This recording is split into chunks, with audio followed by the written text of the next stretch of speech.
Bonjour à tous, j'espère que vous allez excellemment bien. Aujourd'hui on se retrouve pour parler cyclisme, pour faire l'une des présentations de cette Vuelta, après la présentation du parcours qui a été rapide, en 10 minutes. Je rappelle encore une fois qu'on fera des présentations d'étapes tous les jours, même si elles seront plus courtes que lors du Tour de France et du Giro. On va maintenant passer à la présentation des grimpeurs de ce Tour d'Espagne 2022. On va essayer de voir les favoris, les outsiders, les grosses cotes. Donc les coureurs qui ont quand même peu de chances de faire des grands résultats, avec toutes les listes de départ, sauf EF, car EF est toujours à la bourre, que ce soit sur le Giro ou sur le Tour de France. Ils donnent toujours leur liste de départ au dernier moment. Nous sommes le 17 août, il est 14h30. Il se peut que, au moment où j'enregistre, au moment où la vidéo est uploadée, il y a encore des petits changements de dernière minute au niveau des listes de départ. Au bout d'un moment, il faut enregistrer avant le départ de cette Vuelta, sinon j'enregistre ce matin même, mais bon, c'est quand même moins intéressant. On va regarder tout de suite le programme de cette vidéo, mais avant tout, n'hésitez pas à vous abonner à la chaîne, à réagir dans les commentaires, à mettre un pouce bleu, à partager la vidéo sur les réseaux sociaux, notamment auprès de vos proches, si vous pensez que ça peut les intéresser. Dans les commentaires, n'hésitez pas à mettre n'hésitez pas à dire quels sont vos 3 favoris, votre grosse cote. On va faire comme d'habitude. Et puis n'hésitez pas à vous abonner à la chaîne. Quand vous abonnez à la chaîne, vous pouvez rajouter la petite cloche, comme ça vous êtes au courant de la plupart des vidéos qui sortent sur la chaîne. Méfiez-vous parfois parce que quand il y a 2-3 vidéos dans la même journée, YouTube est perdu. L'algorithme ne sait plus quoi faire avec mes vidéos, il ne sait plus quoi faire avec ma chaîne. J'ai l'impression que je perturbe énormément YouTube. On commence tout de suite. Ça va être une Vuelta musclée. On en a un petit peu parlé déjà en vidéo, qui va être très musclée. En fait, dès l'entrée en Espagne, on va avoir une première semaine très compliquée. Et puis ensuite, on aura une fin de deuxième semaine, début de troisième semaine un peu plus calme, pour ensuite avoir une fin de Vuelta de nouveau compliquée, avec notamment Sierra Nevada. Enfin voilà, il y a des belles difficultés au programme, des difficultés qui sont plutôt longues pour une Vuelta aussi. On a pas mal de montées qu'on va dépasser les 10 km.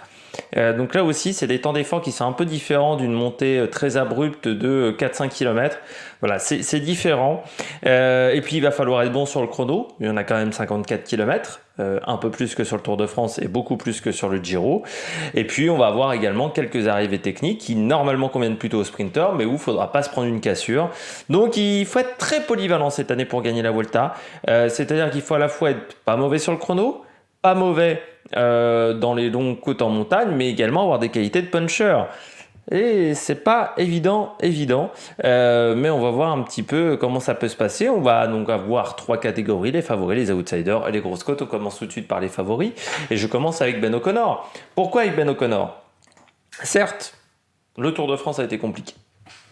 Il n'y a pas à dire, le Tour de France a été difficile, ça s'est pas passé du tout comme il le souhaitait, il y a eu la chute sur les pavés, enfin voilà, ça a été catastrophique. Malgré tout, avant ce Tour de France, très bonne performance.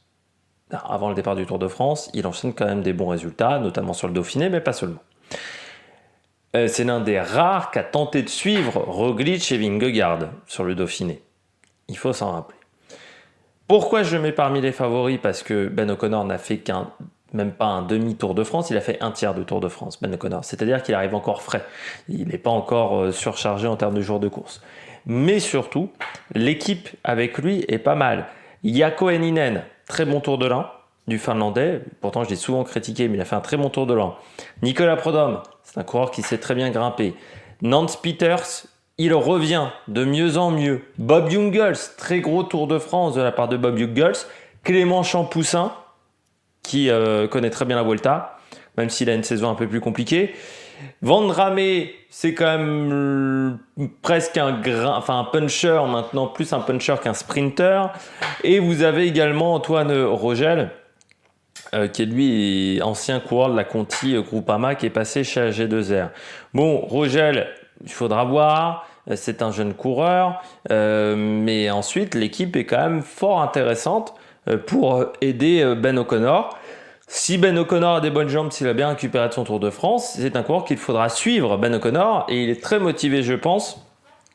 Donc ça va être costaud autour de Ben O'Connor. On poursuit.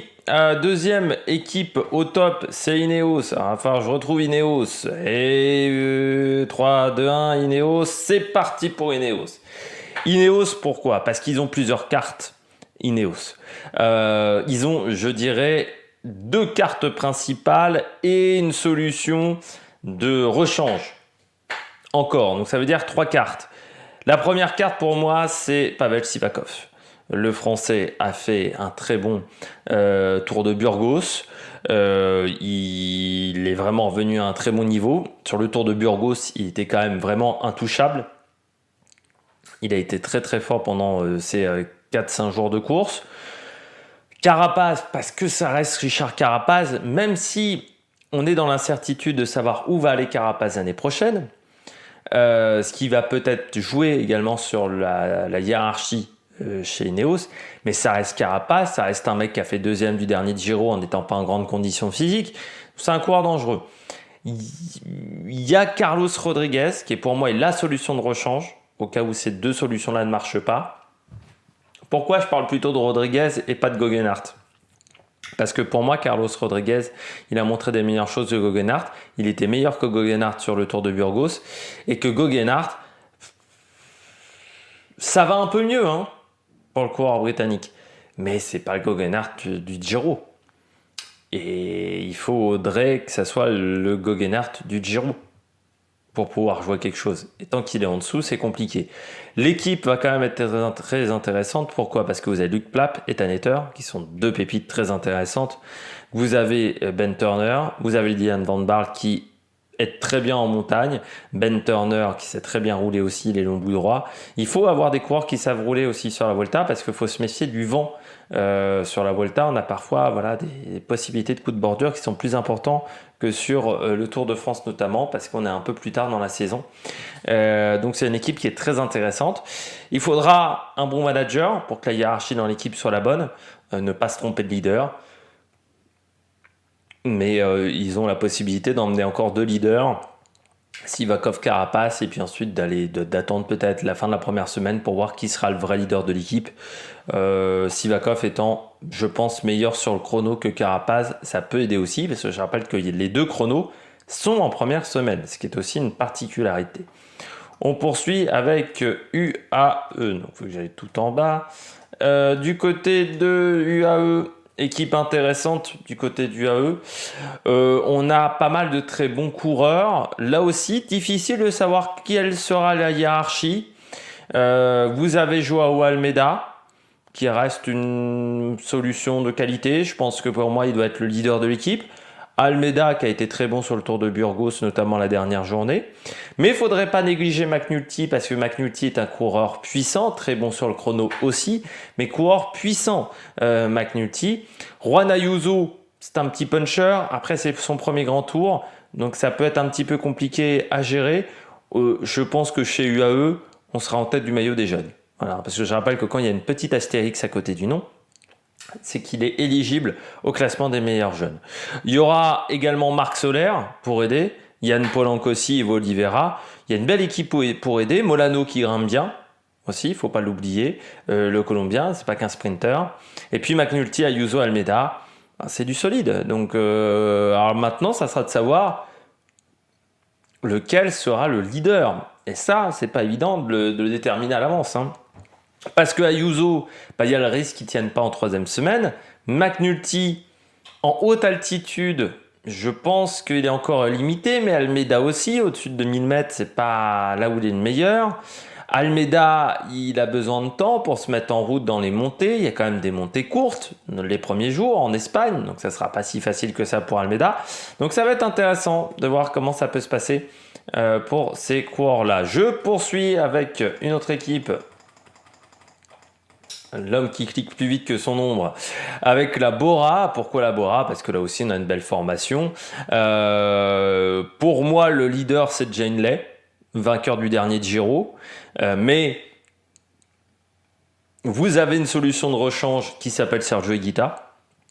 Après Higuita, sur 3 semaines, je pense que c'est encore compliqué. Et surtout sur les longues montées, je pense que c'est compliqué. On en a parlé sur le dernier Tour de Pologne, de Higuita, peut-être des limites d'Higuita, et puis sur le chrono, il risque de perdre du temps. Donc, est-ce que c'est vraiment la solution de rechange Higuita ? Peut-être pas, peut-être que c'est plutôt Wilco Kelderman. Wilco Kelderman, il est capable de faire une bonne première semaine.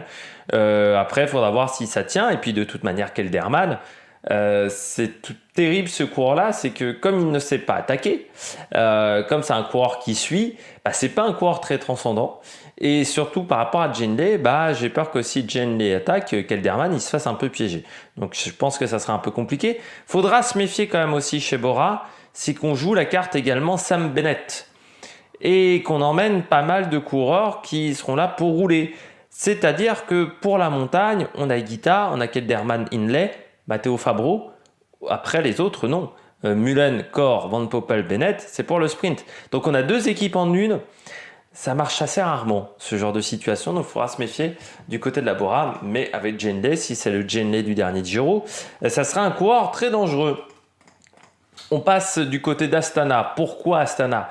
Là aussi, plusieurs cartes chez Astana.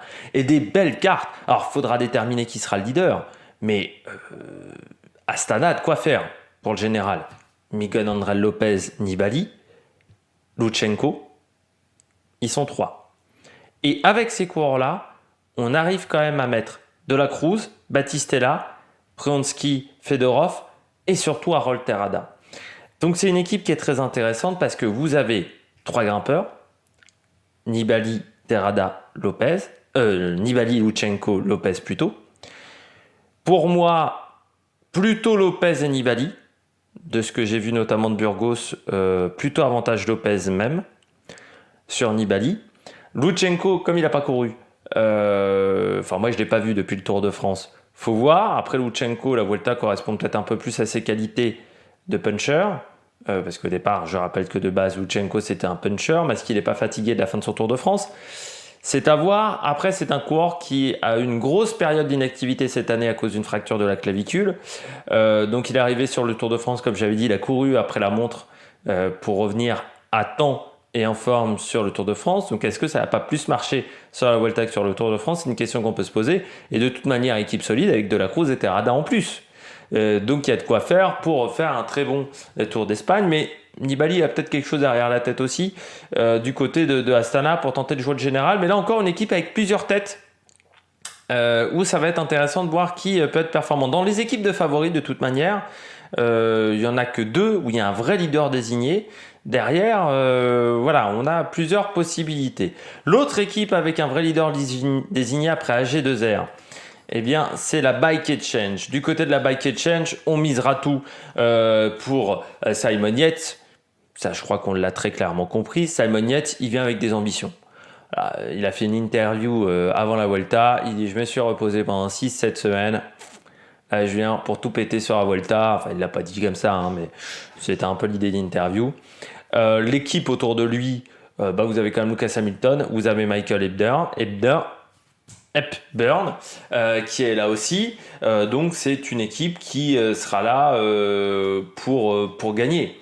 Qui sera là pour gagner parce que c'est une équipe qui va être solide, qui est change, malgré le fait qu'on emmène quand même des rouleurs pour Caden Grove. Je pense à Durbridge, je pense à Calvin Codson, Callan O'Brien aussi, pour aider peut-être un petit peu Caden Grove aussi pour les sprints.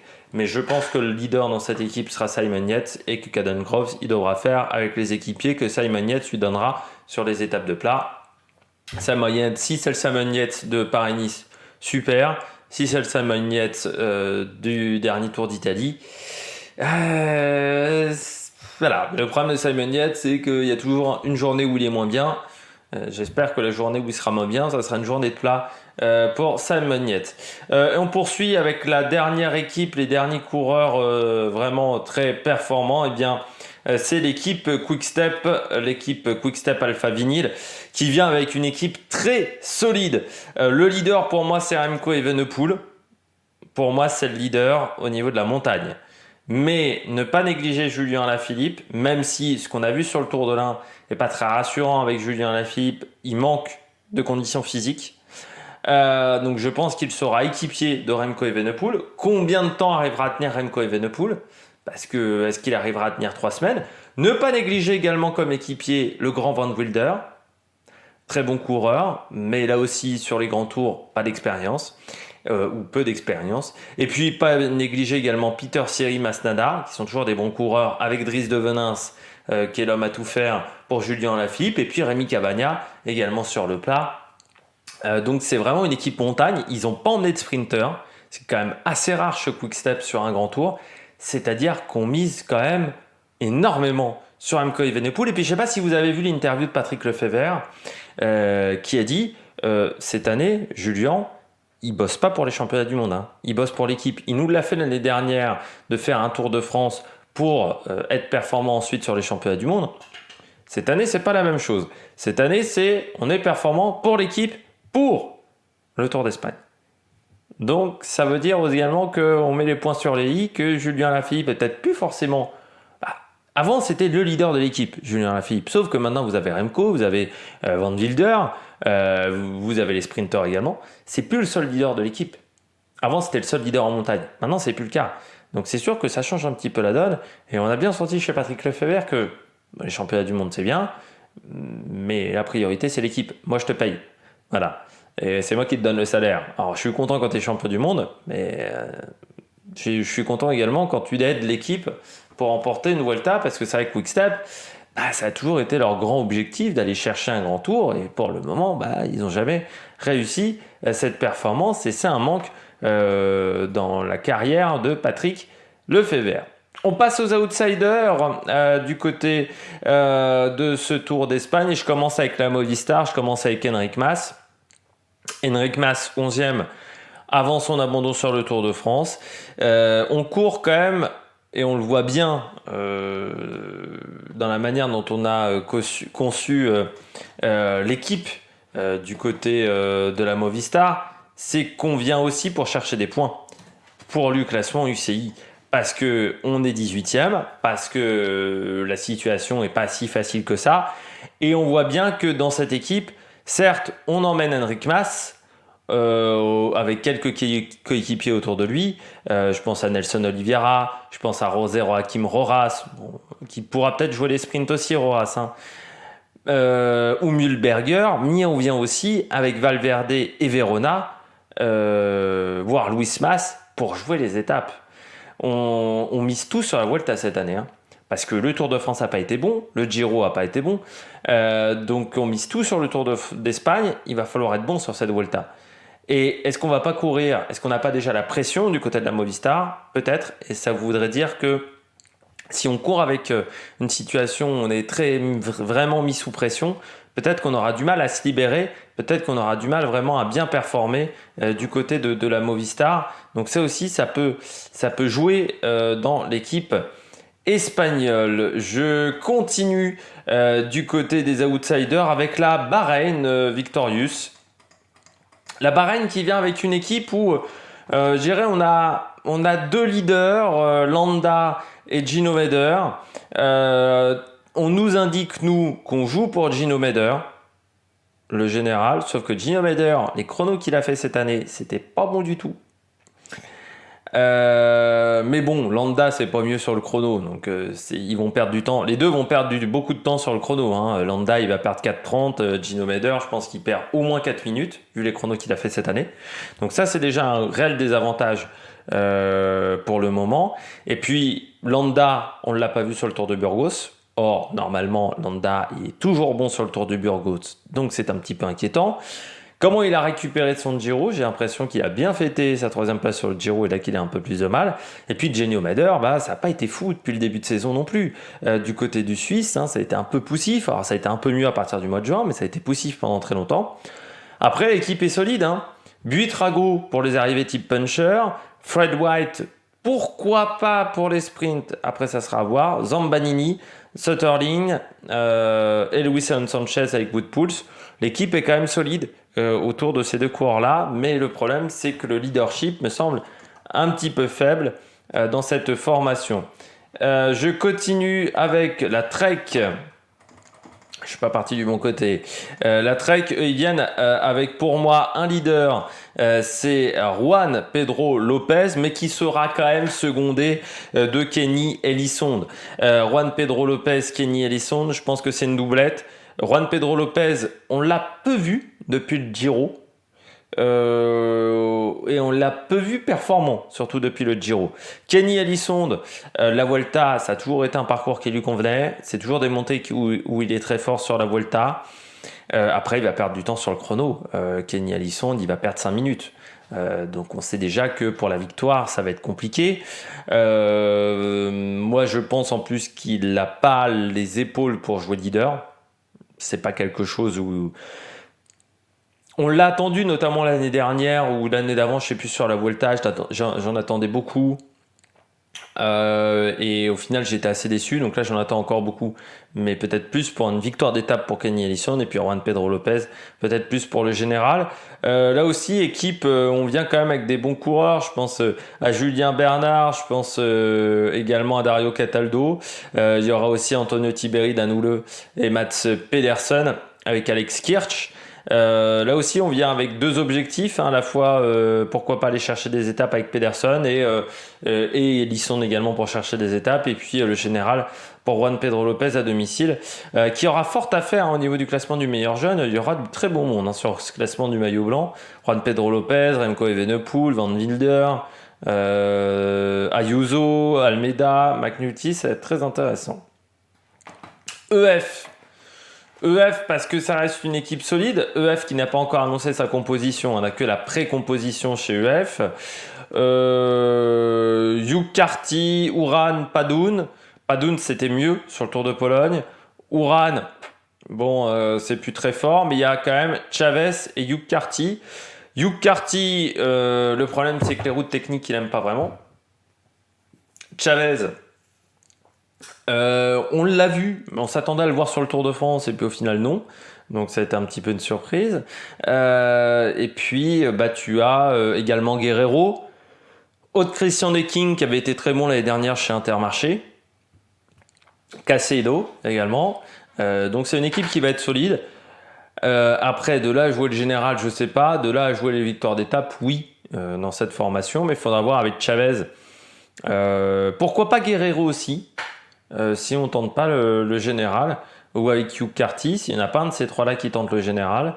Mais je rappelle encore une fois que parmi tous ces coureurs, il y aura des non sélectionnés dans cette équipe EF qui annonce la sélection encore une fois au dernier moment, comme la dernière fois lors du Tour de France, je crois, où j'avais pas la bonne sélection. Bah oui, j'avais Chavez alors que Chavez n'est pas venu lors de cette course.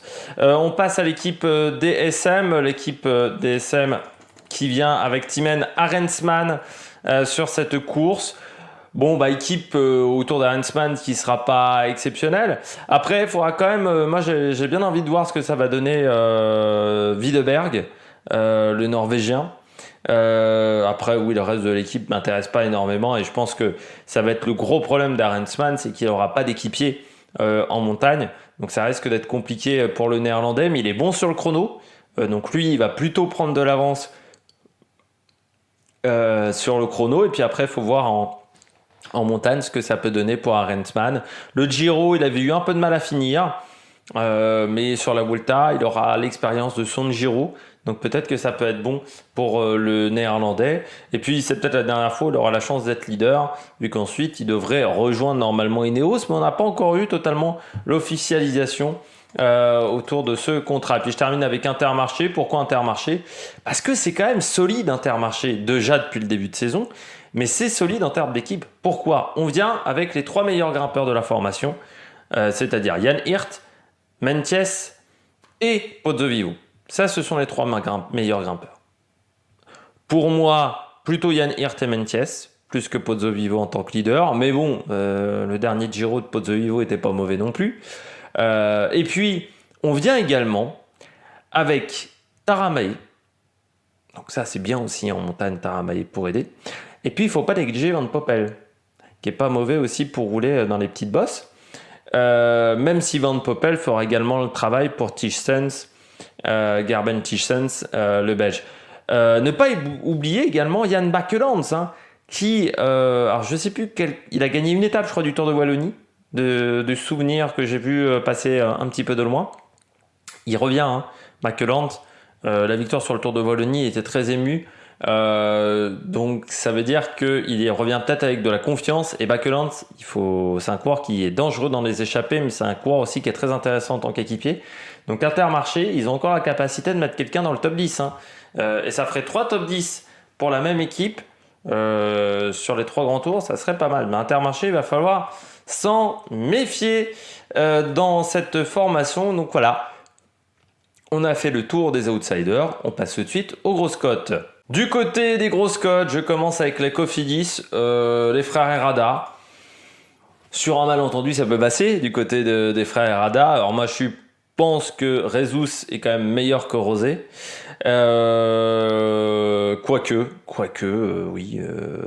Oui, oui. Techniquement, ils partent pas pour aller chercher un top 15. Après, Cofidis a quand même besoin de points. Certes, on vient avec Brian Cocard. S'il y en a un qui fait 15e du général, on crachera pas non plus dessus. Ça fait quelques points UCI. On ira peut-être chercher le classement de la montagne aussi. Enfin, il y aura peut-être des objectifs pour les frères Rada. Surtout que en montagne, ce seront les seuls leaders. Je suis un petit baillou, hein. Mais en montagne, voilà, il y a Ruben Fernandez, mais ça sera surtout les frères Herrada. On vient sans Yonis Aguirre, qui a eu un Tour de France compliqué. Donc c'est sûr qu'on revoit un petit peu à la baisse les attentes. Se méfier également d'un coureur dans les échappées, de 2 coureurs dans les échappées, c'est Villela et Rochas. Alors c'est vrai qu'on nous a dit également, Rochas vise un top 15 sur ce Tour d'Espagne. Donc c'est vrai que là j'ai mis plutôt les frères Arada en leader, mais il ne faudrait pas oublier non plus Rémi Rochas, qu'on nous a mis. Donc, est-ce que ça sera le leader ? Mais l'objectif, ça sera d'en mettre quand même un de ces 3-là dans le top 15. Donc soit Herrada, soit Rochas, soit un des 2 frères Herrada dans le top 15, voire dans le top 10 du général pour Cofidis. Et puis Villela, pourquoi pas, pour aller chercher une victoire d'étape en baroudeur dans cette équipe Cofidis. Je poursuis avec la Groupama. Alors la Groupama, là aussi, je pensais qu'on viendrait avec Storer et au final non. Après, on vient quand même avec Thibaut Pinot. Alors Thibaut Pinot, il dit, je viens pour aller chercher des échappées, sauf que il va pas cracher non plus contre un top 10. Groupama crachera pas non plus contre un top 10. On vient plutôt chercher les victoires d'étape pour Thibaut, mais sur une échappée sur la Volta, si tu reprends 5-6 minutes, tu peux revenir dans le match. Faudra pas négliger également Rudy Mollard. Alors sur 3 semaines, Rudy Mollard, ça n'a jamais été ça. Il a toujours été un petit peu en dessous. Et puis Reichenbach, certes c'est un tour en dessous Reichenbach, ça reste un bon coureur aussi. Donc il y aura des belles opportunités pour les punchers. Quentin Paché, il y a des arrivées qui peuvent lui convenir. Bruno Armirail sur le chrono, je pense qu'il sera devancé par d'autres coureurs. Mais ouais, Pinot, on peut. Alors c'est une croyance un petit peu timide, c'est une grosse cote, mais bon, il crache. Enfin voilà, il peut quand même peut-être penser à un top 10 si ça se goupille bien pour lui. Du côté d'Arkea, on vient avec Quintana, mais un Quintana qui est peut-être fatigué après le dernier Tour de France. Qui est satisfait quand même Quintana parce qu'il renouvelle avec Arkea. C'est vrai que ça c'est une belle satisfaction du côté de l'équipe bretonne parce qu'on nous avait dit qu'on pensait le voir peut-être chez Movistar, revenir chez Movistar. Il y avait d'autres équipes qui étaient sur le coup. Oui, mais Quintana il s'est dit là je suis sûr de rester en World Tour. Movistar, c'est pas sûr. Et ça a joué également, je pense, dans l'esprit de Quintana de se dire oui, bah pour les 3 prochaines saisons, je serai en World Tour avec Arkea. Donc j'aurai accès aux meilleures courses. Dans cette équipe, il y aura pas mal de coureurs pour aider Quintana. Je pense notamment à Elie Gébert. Je pense également à Guernalec ou à Anthony de la Place Clément. Russo, ça sera plus pour aider Daniel Maclay. Et puis Quintana, il aime bien quand même la Vuelta. Après, il arrive aussi Tour Vuelta. Il a fini un peu le Tour de France sur les rotules. Donc ça peut être un peu compliqué tout pour lui. Je me branche tout de suite parce que sinon, nous allons avoir des problèmes. Hop là. Branchage réussi. On poursuit avec Jevine du côté d'Alpecin. J'y crois pas vraiment à Jevine. Pour une victoire d'étape, pourquoi pas. Et encore, les échappés vont quand même être sacrément solides au départ. Il y a Robert Stannard aussi, pourquoi pas chercher des victoires d'étape. Mais bon, Jevine, c'est bon c'est bon quand il n'y a pas trop d'adversité, quoi. Dès que vous avez un peu de monde, Jevine, c'est un peu en dessous. C'est un coureur en plus qui a pas un gros sens tactique, parce que lui, il vient de Swift. Donc, il faut voir également ce que ça va donner de Jevine.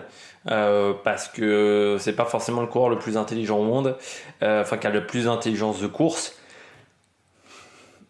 Et puis c'est pas le coureur qui gère le mieux également, qui a la meilleure gestion de course possible. Alors sur 3 semaines, la gestion de course ça a son importance. Et puis d'autres coureurs chez Burgos, moi j'ai mis Daniel Ricciardo, José Manuel Diaz, pardon, pas Daniel Ricciardo Diaz, c'était un coureur argentin dans les années 2000 qui a couru, je crois, chez Fortuneo. José Manuel Diaz pour aller chercher les victoires d'étape avec Daniel Navarro chez Burgos. On n'ira pas jouer le général, mais on essaiera de jouer sa carte. On aura également du côté de Roger Adria. Donc ça c'est Equipo Kern Pharma. Pourquoi pas du côté de Kern Pharma, non, je vais y arriver, de Kern Pharma. Pourquoi pas. C'est vrai que ça peut le faire. On a également que j'ai mis Steph Kras du côté de la Loto. Ça serait bien pour la Loto que Steph Kras marque des points. Il est capable, je pense, de faire top 15. Top 10, il faudra voir. Il faudra voir top 10 s'il est capable de le faire. Ça me semble un peu compliqué. Mais on ne sait jamais. On ne sait jamais dans cette formation auto. Même si pour moi il faudra être fort. Il y aura en plus pas grand monde pour l'aider, donc ça va pas être si facile que ça pour Steph Kras. Mais oui, il y aura un objectif d'aller chercher des points pour l'auto. Après, prendre 200, 300 points. C'est bien, mais ça te permettra pas d'aller rechercher les équipes de devant. Donc c'est aussi, est-ce que la situation n'est pas déjà pliée pour la Loto? C'est à voir. Israël, du côté d'Israël, on est venu avec du monde, mais enfin Michael Woods, déjà il va perdre 5 minutes sur le chrono, hein, lui aussi, ça fait partie des coureurs qui sont très mauvais sur le chrono. On a vu aussi qu'il n'avait pas fait un grand Tour de France. Ça fait depuis 2 ans que Michael Woods, c'est pas incroyable. Chris Froome, qui vient sur la Vuelta, il ira chercher quelque chose en montagne, mais j'ai peur que ça soit un petit peu compliqué. Et puis il faut voir, parce que là il enchaîne pas mal de jours de course, Chris Froome, au niveau de la fatigue. Et puis Alexandro De Marchi, là aussi, l'objectif c'est de chercher des victoires d'étape, mais bon, pour le général, il y aurait peut-être Woods. Mais il faudrait que ça soit le Woods de 2019. Si c'est le Woods du Tour 2022, ça suffira pas pour cette formation. Et puis la Jumbo. Et oui, mais pourquoi je la mets en grosse cote, la Jumbo? Parce que certes, ils ont un leader, la Jumbo-Visma. Ils ont Roglic. Roglic, on ne sait pas dans quelles conditions il revient. Voilà, il n'y a aucune certitude sur Roglic. On a attendu le dernier moment pour nous dire il participe à la Vuelta. Roglic au top de sa forme, il est imbattable. Là, sur cette course-là, à part Almeida, peut-être Hindley en grande condition. Voilà, il y a trois coureurs peut-être qui peuvent aller le chercher. Le problème, c'est que moi j'ai l'impression que Roglic il est pas au top, quoi. Sinon, on nous aurait dit bien avant qu'il allait faire la Vuelta. J'ai l'impression que c'est pas de l'intox, j'ai l'impression qu'il est pas au top de sa condition physique. Alors après, vous avez qui? Vous avez Sepp Kuss. Le problème, c'est que Sepp Kuss, il l'a très clairement dit en interview une fois, il supporte pas la pression d'être leader. Il veut pas être leader. Donc Sepp Kuss, il jouera peut-être les victoires d'étape s'ils peuvent plus jouer le général, mais il jouera pas autre chose. Chris Harper, ça me semble trop léger. Et puis en plus, il change d'équipe. Juan de Nice, il grimpe bien, Juan de Nice. Si c'est le Juan de Nice du Giro 2020, oui. Si c'est le Juan de Nice de 2022, un peu moins. Qui n'a pas été sélectionné sur le Tour de France. Et puis Juan de Nice, il y a les championnats du monde à domicile. Donc peut-être qu'il va pas faire cette Vuelta à fond. Donc c'est une question qu'on peut se poser. Parce que c'est sûr que le chrono, ça va être important pour Juan Denis, surtout que Ganna en plus aura pas mal roulé, que Ganna, j'ai l'impression, est bien fatigué. Donc il y a une possibilité, pourquoi pas, d'aller chercher Ganna. Mais Rohan Dennis, qui sera le favori sur les chronos, s'il est fort en montagne, il peut faire un top 5, hein, Rohan Dennis. Après, ça à voir dans cette formation. Mais on sent qu'on vient pas forcément, qu'on n'est pas serein. Et puis même autour de Roglic, hein, regardez, c'est quand même pas... Il y aura Denis, Gezing, Kuss, Samumen. Mais il y a quand même Affini, Tennyson, ils sont un peu à part. Harper, j'ai l'impression que c'est un peu léger quand même. Donc il faudra voir également chez Jumbo, est-ce qu'ils arriveront à s'en sortir correctement. Eh bien, je crois qu'on a fait le tour de tous les leaders de la montagne. On fera une deuxième vidéo avec les sprinters sur cette Vuelta. Vous en avez l'habitude maintenant si vous suivez la chaîne depuis quelques temps. N'hésitez pas à vous abonner à la chaîne, à réagir dans les commentaires, à mettre un pouce bleu, à partager la vidéo sur les réseaux sociaux, notamment auprès de vos proches. Et puis nous, on se retrouve pour de nouvelles aventures sur la Mag Production. Ciao, ciao!